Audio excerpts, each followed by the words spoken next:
अस्सलाम वालेकुम and welcome to another vlog. तो यहाँ आप देख रहे हैं क्या सूरत हाल है, बहुत ही बिगड़ी हुई सूरत हाल है जनाब। यहाँ हमारी बेटी पॉपकॉर्न बनाने गई हुई थी और पॉपकॉर्न तो उसके बन नहीं सके, लेकिन देशकी की जो बुरी हालत थी, ओ माय गॉड, इतनी बुरी हालत कि बस मुझे लग रहा था कि मुझे ये देशकियाँ डिस्कार्ड ही करनी पड़ जाएंगी। बहरहाल फिर मैंने अपनी हेल्पर को बुलाया और मैंने कहा कि देख लो बहन, अगर ये साफ़ हो सकती हैं नहीं तो फिर इनको फारिग करते हैं। तो उसने कहा बाजी आप फिक्र ही ना करें, मैं हूँ ना, हो जाएगा। तो आप देखते हैं जी ये बाजी का जो मैं होना है वो वर्क करता है या नहीं वर्क करता। एक्चुअली बच्चे जब कुछ नहीं करते और अचानक से उनको करने का जुनून जब हावी हो जाता है तो फिर आपके बर्तनों का यही हाल होता है और आपके किचन का भी यही हाल होता है। यहाँ मैंने चिकन निकाला था, मैंने सोचा आज टिक्का सैंडविचेस बना लेते हैं। तो अब ये जैसे ही नॉर्मल टेम्परेचर पे आ जाएगा तो फिर हम इसको लेकर सैंडविचेस की तरफ चलेंगे। और यहाँ पर अनथक मेहनत चल रही थी, अब देखते हैं जी क्या इसका रिजल्ट निकलता है। एक दफ़ा पॉपकॉर्न जलाने के बाद जब उसने दूसरा पैन यूज़ किया तो उसकी भी यही हालत हुई कि पॉपकॉर्न तो उसके बने नहीं और पैन मेरा जल गया। अच्छा, इस असना में, इस टेंशन के माहौल में ये याद ही नहीं था कि मैंने तो ऊपर दूध रखा हुआ था। अल्लाह का लाख लाख शुक्र है कि एंडिंग मोमेंट में मुझे पता चल गया कि यार दूध ऊपर रखा हुआ था। जल्दी से मैंने चूल्हा बंद किया और मैंने इसको थोड़ा सा हवा देने की कोशिश की कि ज़रा इसका जो मलाई ऊपर आई हुई थी वो बाहर गिरने की बजाय उसके अंदर ही चली जाए। तो ये भी एक टिप है जी, आप अच्छे से इसको थोड़ी सी हवा देंगे तो वो खुद ही से नीचे जाना शुरू हो जाएगा। यहाँ हमने साथ में खाना रखा हुआ था और साथ-साथ बच्चों को पढ़ाई के लिए फ़ोर्स भी कर रही थी कि यार पढ़ लो, खुदा का नाम है, पढ़ाई कर लो। लगे हुए हैं माशाल्लाह से। अच्छा जनाब, यहाँ पर आप देख ही सकते हैं जैसे कि अब आप सब लोगों को मेरे टेरेस की खूबसूरती का तो अंदाज़ा हो ही गया होगा, जितनी मैंने वीडियोज़ में अपने टेरेस की वीडियोज़ डाली हैं। तो यहाँ पर ये जो रॉक वॉल है ये बहुत ज़्यादा ख़राब हो रही थी, तो मैंने सोचा इसको भी रीन्यू करवाया जाए। साथ ही साथ किचन के भी बुरे हाल थे। चूँकि रमज़ान है तो एक काम तो करना नहीं होता, बहुत सी जगहों पे हमने हाथ फँसाए होते हैं, ये भी करना है, वो भी करना है, तो उस सिचुएशन में हमारी किचन की जो हालत होती है वो आप देख ही सकते हैं। अच्छा जनाब, यहाँ हमारा खाना जो है वो ऑलमोस्ट डन हो गया हुआ था, तो अब हम इसको खोलने लगे हैं। और खोल के देखते हैं जी अच्छे से ये बन गया है या नहीं बन गया। आज बहुत अरसे बाद दिल किया कि चलो यार पाई पकाते हैं। कौन-कौन पाई शौक से खाता है? खैर मेरे घर की थी ये फ़ेवरेट तरीन डिश है। तो जैसे-जैसे इसकी स्मोक जो है वो बाहर निकल रही थी, वैसे-वैसे जो कुकर खोलने का प्रोसेस था वो करीब आ रहा था। तो अब हम कुकर को खोलने लगे हैं और oh my God! Look at the colour. शक्ल देख के तो लग रहा है जैसे पाए अपनी इख्तिताम पर पहुँच चुके हैं और रेडी लग रहे हैं। अब चेक करते हैं कि ये गल भी गए हैं या नहीं। और पाए पकाने की जो खूबसूरती होती है वो यही होती है कि बूटी जो है वो पाए को छोड़े भी नहीं और अच्छे से गली भी हो। लाइक पायों की जो खूबसूरती है वो वहीं की वहीं रहे। तो मैं पहले इसको अच्छे से हिला लूँगी ताकि ये सारा एक जैसा हो जाए और अब मैं चेक करती हूँ कि ये प्रॉपरली डन हो गया है या नहीं हो गया। अच्छा जी, बहुत गर्म है तो हाथ तो मैं लगा नहीं सकती, तो मैं अब फोर्क की मदद से चेक करती हूँ कि ये ठीक तरीके से गल गया है या नहीं गल गया। मटन हो या पाए हो, ऐसे कोई भी आइटम हो, जब तक उसकी गलावट अच्छी नहीं होती उसका खाने में मज़ा नहीं आता। तो यहाँ मुझे तो ऐसे लग रहा था जैसे ये फिट किस्म का गल गया है और खूबसूरत लग रहे थे पाए, यानी पाए हड्डी से जुदा भी नहीं थे और अच्छे से डन भी हो गए हुए थे। खाना बन जाए तो फिर बाकी चीज़ें ऐसे लगता है जैसे अब मिनटों का खेल है। अफ्तारी में खाने के अलावा बहुत सी और चीज़ें भी बनानी होती हैं, तो जल्दी-जल्दी होता है कि यार पहले खाना डन हो जाए, उसके बाद ही हम जो है वो बाकी के काम करेंगे। अच्छा जी, यहाँ पर जो लोग मेरी वीडियो पर न्यू हैं, वो सब्सक्राइब करना नहीं भूलिएगा ताकि आपको मेरी आने वाली तमाम वीडियोज़ मिल सकें और मुझे कमेंट्स में ज़रूर बताइएगा कि आपको मेरी वीडियोज़ कैसी लग रही हैं। चूँकि मैं न्यू कमर हूँ व्लॉग्स में, तो मुझे इतना आइडिया भी नहीं है किस तरह से शूट करते हैं और क्या करते हैं। तो अगर आप लोगों की हेल्प होगी, आप लोगों की कमेंट्स में मुझे डिटेल्स पता चलेंगी कि किस तरह से क्या बनाना चाहिए और किस तरह से शूट करना चाहिए, तो मेरे लिए बहुत हेल्पफुल होगा। जनाब, अब चलते हैं दोबारा से। अब मैं ये डन हो गया है मेरे ख़्याल से, मैंने चेक कर लिया अच्छे से। तो अब हम इसको तो एक साइड पर करेंगे और दूसरी अपनी आइटम जो है वो उसको स्टार्ट कर लेंगे। ये ठीक है, माशाल्लाह से सही गल गया, लेकिन मेरी तसल्ली नहीं हो रही थी। मैंने कहा भी चेक कर लूँ, वो ना हो एंड टाइम पर मुझे ये सुनने को मिले कि यार ये तो अभी सही से पका ही नहीं है। लेकिन माशाल्लाह से अच्छा हो गया था।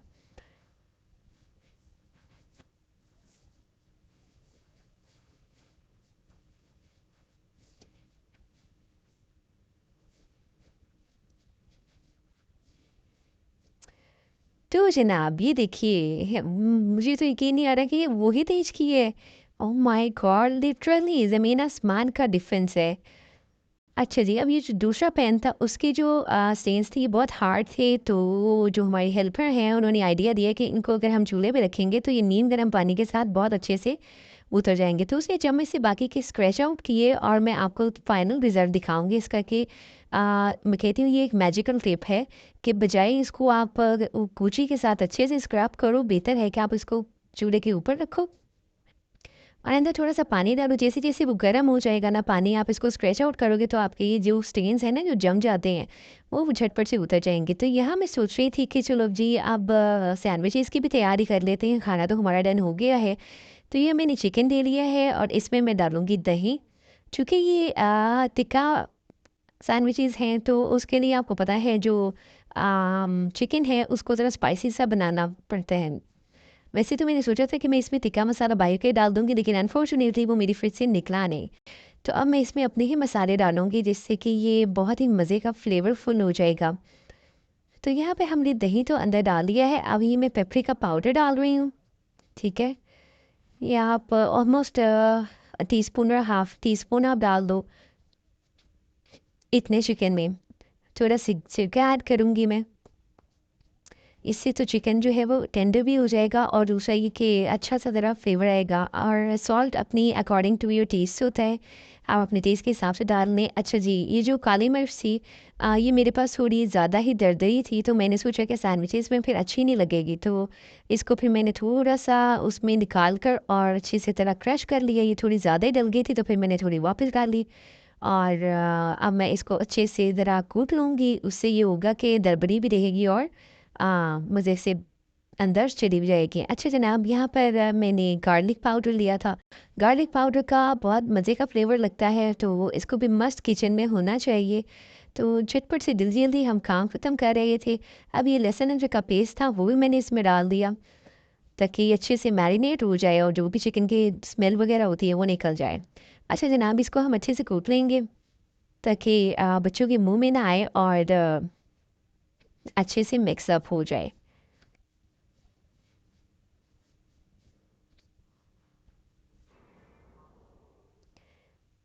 बहुत से लोग जो हैं वो काली मिर्च को नहीं भी पसंद करते, तो ये भी आपका ऑप्शनल है, अगर आप चाहो तो आप डाल सकते हो, नहीं चाहो तो आप नहीं भी डाल सकते। तो मैंने यहाँ पर ब्लैक पेपर यूज़ किया और ये देखिए जी हमारे पैन का रिज़ल्ट भी साथ के साथ ही था। माशाल्लाह, माशाल्लाह, मुझे तो यकीन ही नहीं आ रहा था कि ये मैं दोबारा यूज़ कर भी सकूँगी या नहीं, लेकिन माशाल्लाह बहुत ही डिफ़रेंस मुझे देखने में मिला है। अच्छा जनाब, यहाँ पर हम अच्छे से इनको मिक्स अप कर लेंगे ताकि तमाम जो इंग्रीडिएंट्स हैं वो आपस में अच्छे से रच जाएँ और सबका जो टेस्ट है, फ्लेवर है वो अच्छे से निकल कर चिकन में चला जाए। अच्छा जी, लास्ट बट नॉट लीस्ट मेरी ये दरबार मिर्च रह गई थी जो कि मुझे बहुत पसंद है और इसका भी बहुत अच्छा टेस्ट आ रहा है और थोड़ा मैंने चाट मसाला भी अंदर डाल दिया था।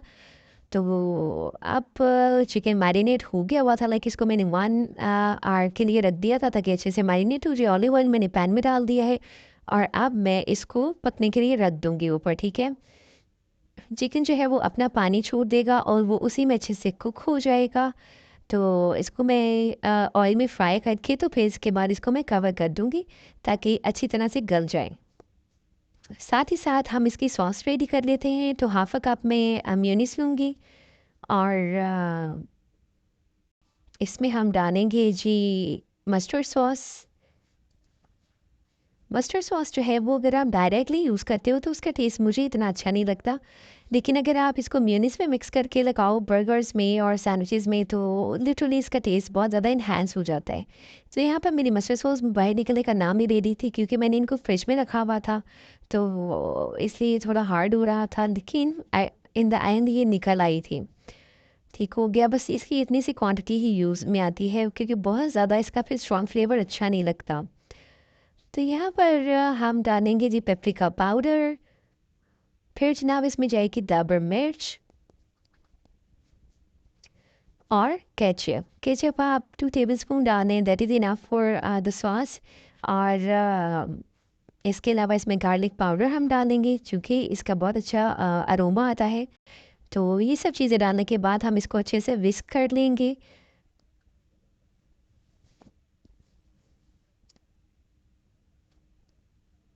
आप चाहें तो आप इसमें बारबेक्यू सॉस भी डाल सकते हो।